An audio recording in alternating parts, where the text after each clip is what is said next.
السلام عليكم ورحمة الله. إن الله وملائكته يصلون على النبي يا أيها الذين آمنوا صلوا عليه وسلموا تسليما. أتمنى الجميع يصلوا على الرسول صلى الله عليه وسلم. اللهم صل وسلم وبارك على سيدنا محمد وعلى آله وأصحابه وأزواجه وسلم تسليما كثيرا. رب اشرح لي صدري ويسر لي أمري واحلل عقدة من لساني يفقه قولي. أتمنى الجميع يكونوا بخير. واليوم بصراحة عندي قصة من السودان، قصة أخوتنا خالدة.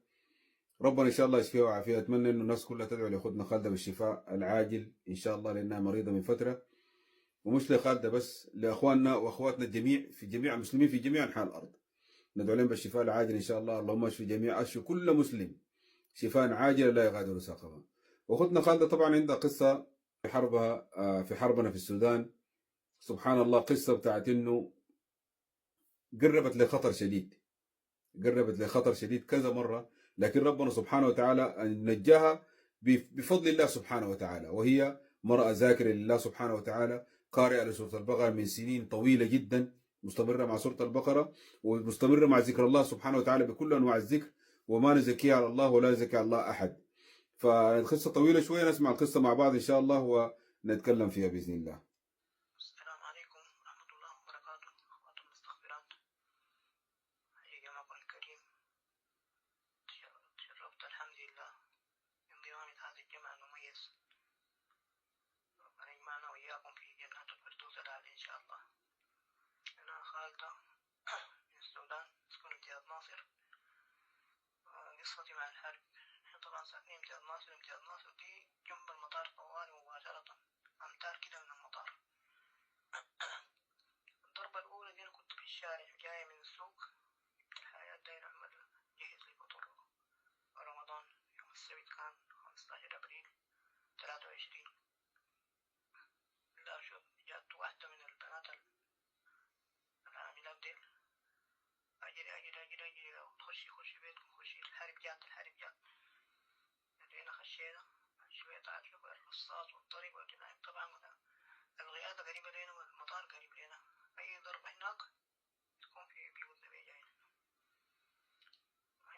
ما علينا وما كنا ناويين نطلع، لأن أخونا الكبير ده كان عيان ومرض مستعصي، عنده كان صعب شديد. رجعنا إنه نطلع. كان الحرب يوم السبت، نحن يوم الأربعاء طلعنا، مشينا ولاية نهر النيل، أصغر راسنا. أنا وأختي أصغر مني، عندها بنتها صغيرة ولا عمرها 12 سنة كده. أنا وأخوي ده ما كنا عايزين نطلع، لكن أختي أصرت علينا عشان خايفة على روحها وعلى بنتها. المهم مشينا. كان في طبعا، لأن الناس طلعت في البداية كده ما كان في حاجة في الشارع، ما كان بنهابوك ولا مساكين بوكسي، عربة قمرتين. ما كان سألونا، بس المهم ماشيين وين توصلنا وصلنا مشونا. المهم وصلنا شندي، قعدنا هناك فترة. من البداية الناس ما رحبت بينا، ما رحبت بالناس كلها، جات جبرت الحرب تجي لمضغط راسها. لكن الحمد لله بس بقينا متجولين من بيت لبيت، لما رافدنا ضرافدنا. النهاية أختي قامت مشاكل شديدة كانت مع بنتها. سبحان الله، الضربة الأولى لما انضربت يعني هي وأخوانا وأخوها عند أخوها مريض، فأخوها ترجاهم إنه يطلعوا يمشوا مسقط رأسهم. هي من شمال السودان، من ولاية نهر النيل. فسبحان الله لما مشوا مسقط رأسهم، يعني كان من الصعوبات برضو اللي واجهتهم هناك إنه ما في حد يستقبلهم، يعني لأنه الناس كلها هربت من الخرطوم، المشي الشمال المشي الشمال المشي الشرق المشي الشرق المشي الغرب، يعني الناس كلها اتجهت في كل الاتجاهات هروبا من الحرب يا إخوان. لذلك الحرب في السودان، الحرب في السودان من أسوأ الأشياء اللي حصلت في للسودان هي الحرب هذه يا إخوان. فهي مشت مع أهلها إلى ولاية نهر النيل، لكن للأسف ما كان في استقبال هناك لهم، وما كان في يعني ترحيب بهم، لأنه الناس جات كمية والناس بقت ما لاقي حتى تسكن فيها. حتى الناس هربت، مشت وسط السودان من الخرطوم. برضك كانت الإيجارات بقت غالية جدا، يعني أنا بسمع القصص اللي بسمعها يندى لها الجبين والله يا إخوان. عموما مشت شمال مشت من الخرطوم، مشت شمال السودان برضك. يعني ولاية نهرين برضك كان عندها مشكلة في السكن، وعندها مشكلة مع الأهل والأقارب الموجودين في تلك المنطقة يعني. وهذه إضافة للمعاناة اللي كان بيعانوها. لذلك الحرب دي لازم توقف بأي طرق من الطرق، لأنه كلنا بنعاني من نفس هذه الحرب. أي نعم أنا عايش برا السودان، ويعني أنا برضك عندي اخوات في السودان، عندي اخواني في السودان، عندي باقي اهلي برضك موجودين في السودان. وحتى لو كان اهلي كلهم في امريكا برضك الواحد يعني هذه يعني بلدي وان جرت علي عزيزه، واهلي وان ضنوا علي كرام. فان شاء الله ربنا يوقف الحرب في السودان. نسمع اخوتنا في باقي القصه.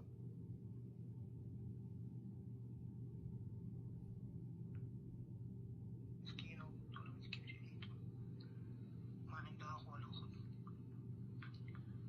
المهم أنا كنت طلعت مجد أفتش لي طريقة بيت أجر. فاجأني أخوي تاني يوم الصباح الساعة 3 الصبح، اتصل علي: أنت وين؟ أختك معاك؟ قلت له أنا معي. قال لي أختي طلعت بدري، ما عندها قروش في يدها، والتليفون مقفله. في البداية ما كان بيترد، أنا قفلته. المهم تاني كان مشت طوال، مشت سرقت قروش التذكرة، ورجعت البيت، رجعت انتهت مصر.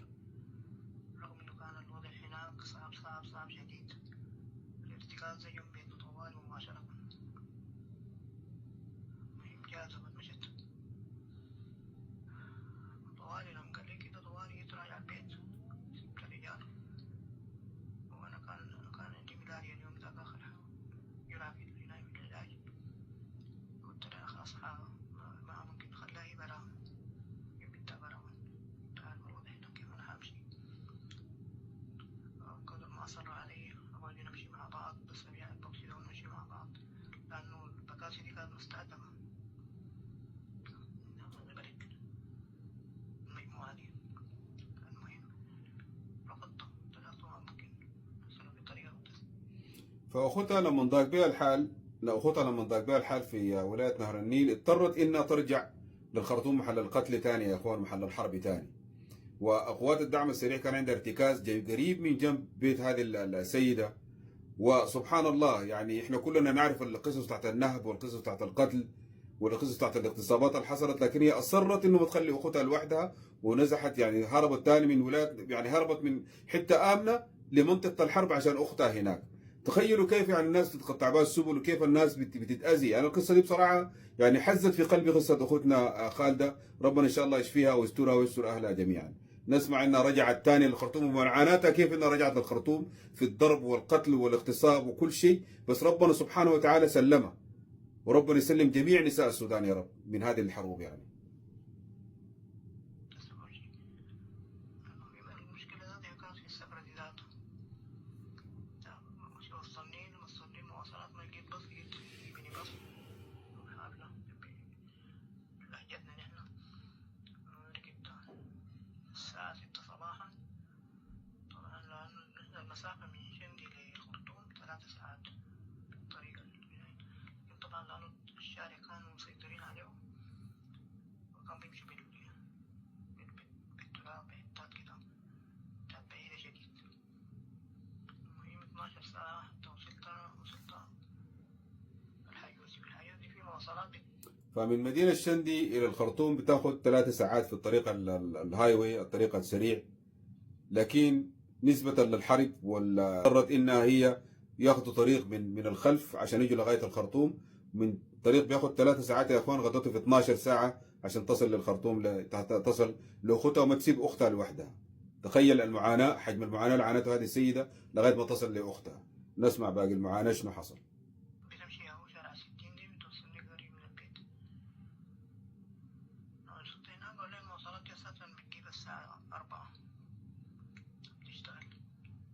كانوا إخواني قلقانين علي شديد، أختي تتصل وأخوي ده مبلغ لنا في شندي، وإخواني برا يتصلوا. الناس 3 سكنوا قاعدين في البيت.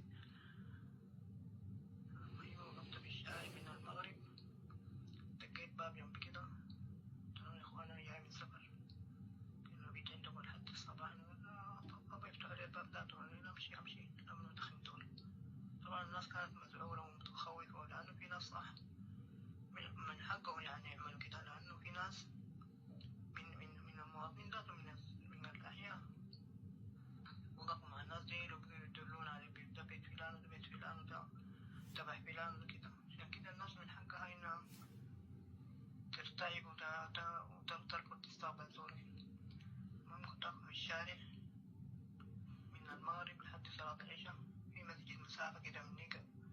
أنا طبعا شايلة من المفارقات اللي حصلت لاخوتنا خالده برضك انها وصلت تقريبا الخرطوم او وصلت شرق النيل. يعني من المفارقات اللي حصلت لاخوتنا خالده انها وصلت شرق النيل، وتقريبا حاولت يعني الوقت يتاخر واخوانا بيتصلوا عليها. بس انا بشرح تاني لانه الكلام ممكن يكون شويه ما واضح، فاتمنى انه يوضح يعني. فكان اخوانا بيتصلوا عليها وبيدارين يشوفوها وين، وغلقوا عليها يعني مغلقين عليها وبيتصلوا عليها ودارين يشوفوها فين، بس مش قادرين يوصلوا ليها. ويعني وبلد فيها حرب، والبلد الدعم السريع منتشر في كل المنطقه يا اخوان، فخايفين عليه انه يقتلوها او يحصل لها اي مصيبه، تحصل لها اي شيء يعني. فعموما من الحاجات المفارقات الحزينه فعلا انه مشت لبيت ناس، ضربت الباب يا جماعه خلوني ابيت معاكم اليوم. هي ما بتعرفهم. احنا عاده في السودان لو جاك انسان احنا بنغيث الملهوف وبنغيث دائما الضعيف، واحنا بيوتنا مفتوحه للناس. لكن للاسف في ذلك الزمن لمثل هذه الحرب، يعني طبيعه الحرب ذاتها انه في ناس بقت تبلغ انه فلان ده تابع للحته الفلانيه ويبلغ فلان تابع ويجي يقبض فلان. فكان في فتنه كبيره. الحرب دي فتنه كبيره يا اخوان. الحرب اللي في السودان دي فتنه كبيره جدا وامتحان كبير جدا للسودانيين. واتمنى انه لغايه دلوقتي السودانيين في ناس كثيره they failed the test، يعني سقطوا في هذا الامتحان. فما قدروا يدخلوها البيت يا اخوان، انه يعني يشوفوا لهم سيده لوحدها في الشارع في هذا الوقت. قالوا لا ما تمشي، طردوها من الباب يا اخوان، خوفا من انه في ناس في نساء بيجوا يبلغوا يقولوا مثلا لغوة الدعم السريع في فلان ده مش عارف داخل فين، وفلان ده مش عارف تبع ايه، وفلان ده تبع ايه. فهو خافوا انه تكون واحده منهم. وهي سبحان الله هنا هي في نفس المقطع بتلقى لهم العذر، مع انه انا ما عندي عذر انه تجي امراه يعني ده عايزه تخش البيت، او امراه خايفه بالليل وانا عارف الضرب ده ما دخلها البيت عندي، يعني هذا عندنا عيب. لكن سبحان الله دي افرازه الحرب هذه السيئه اللي حصلت في السودان يا اخوان. نسمع اختنا خالده ثاني. شايلة دقيق شايلة شنطتي وحاجاتي وهنا قدام في المسجد وقريب من المسجد ده. أبيت في المسجد بكرة الصباح أتحرك مش على البيت. أنت تشيل الحاجات وأمشي. وفي الشارع ما كان في غيري أنا والجماعة ديل. طبعا التأثيرات دي تيجي جنب رجلي كده مليانة مسلحين، لكن كنت في ثبات عجيب. أصله ما اهتزيت ولا خفت ولا ترعبت. بس المهم واقفة لحد الناس طلعت من المسجد ومشوا، ويقول إخواني اتصل علي زميلاتك في العمل، لو في واحدة قريبة عشان تمشي لها. أنا في النهاية قمت اتصلت على واحدة زميلتي معي في الترحيل، ساكنين في نفس الشارع ده بس أركب ركشة تاني. بس وصلت لي ركبت ركشة ومشيت. منتظرني وزوجها في الشارع شالوا مني الحاجات لكن كنت تعبان ومنهكة إنهاك شديد. وأنا طبعا زولة مريضة عندي أمراض مستعصية، استعمل يمكن 12 حبة في اليوم. ما أكلت ومفروض أشرب موية طوالي لأنه مش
أذكر الاستغفار بس من بدري، يعني لي حكاية بتاعت كم 20 سنة أنا بستغفر 1000 مرة، بصلي على الرسول صلى الله عليه وسلم من الصباح بعد صلاة الفجر طبعا 1000 مرة، حسبي الله ونعم الوكيل 1000 مرة، لا إله إلا أنت سبحانك إني كنت من الظالمين 1000 مرة، والباقيات الصالحات 1000 مرة، وحسبي الله ونعم الوكيل 1000 مرة، وفي آية برضه من سورة ياسين ذلك تقدير العزيز العليم 1000 مرة، دائما كنت بعمله.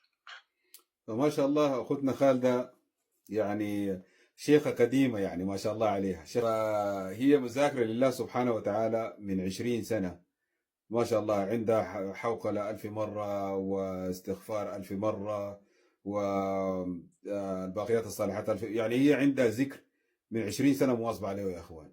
ولما وقف هذه العربية بتاعت الدعم السريع قدامها، وسألوها أنت من فين، ومش أنت جاي من فين، ومش جاي من فين، فالناس نصحوها قالوا لها ما تقوليش جاي من نهر النيل، أو ما تقوليش جاي من شندي، لأنه هذا مسقط رأس الرئيس. فلو قالت لهم من هذيك المنطقة ممكن يكونوا يعني يتعدوا عليها ولا شيء، لأنه هذا المنطقة التي ولد فيها رئيس السودان السابق يعني. عموما قالت لهم أنا جاي من حتة قريبة من هناك، من شمال السودان. بس في الآخر يعني بدل هذا الدعم السريع، بدل يضربها أو يعني يعمل لها شيء لا سامح الله مش كويس، أو يقتلها حتى، مش عمل لها أي شيء. أعطاه $1000، 1000 جنيه سوري، أعطاه مبلغ 1000 جنيه، وقال لها امشي اركب مال مواصلات. فهذا فضل ذكر الله سبحانه وتعالى يا إخوان. الإنسان الذاكر لله سبحانه وتعالى مهما كانت الصعوبات، مهما كنت، يعني ربنا ربنا لا يعز المستغفر يا إخوان. ربنا لا يعز المستغفر. يعني هذه السيدة دي أسوأ منطقة تكون فيها، نص الحرب، في نص المدينة، في نص السودان لوحدها، وفي نص الشارع ما في حد يقدر يتعدى عليها، ولا في حد يقدر يلمس شعرة منها يا اخوان.